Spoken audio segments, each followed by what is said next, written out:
Dito muna tayo mula dyan sa may pambansang pulisya ng Pilipinas. Mga kabombo, nanindigan po ang hepe ng pambansang pulisya na normal at hindi raw naiiwasan ang anumang mga reshuffling na nangyayari sa Philippine National Police. May update dyan si Bombo Bea Peniza.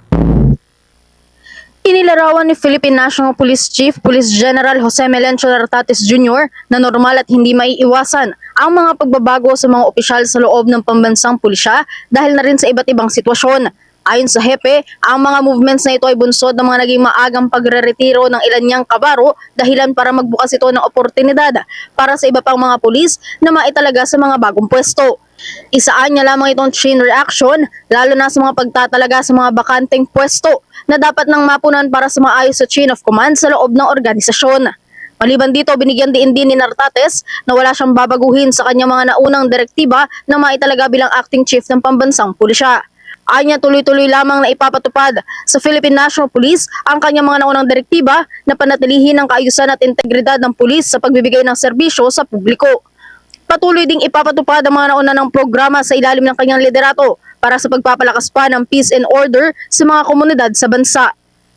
Kung ano yung sinabi ko noong August 26, ganun pa rin ang pinag-uutos natin, tuloy-tuloy ito.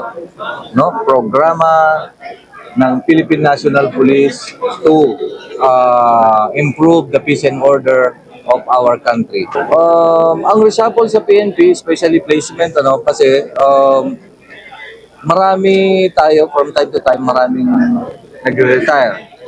Okay? At marami nagre-retire, marami rin ang pupromote. So, chain reaction, may mga movement every time. Samantala ngayong araw naman ay ibinida ng pambansang pulisya para sa kanilang anibersaryo ang kanilang iba't ibang mga assets na siyang bahagi ng modernisasyon ng pulisya para sa kanilang mas maayos sa pagtupad sa mandato. Dinaluhan naman ito nila Executive Secretary Ralph Recto, Department of Interior and Local Government Secretary Juanito Victor John Vic Remulla at the House of Representatives Speaker Bogie D upang magbigay ng kanilang suporta sa buong pagtitiwala sa institusyon ng pulisya. Mula dito sa Camp Crame sa Quezon City, ito si Bombo Bea Peniza and this is Bombo Radio Philippines, the #1 and most trusted source of news and information.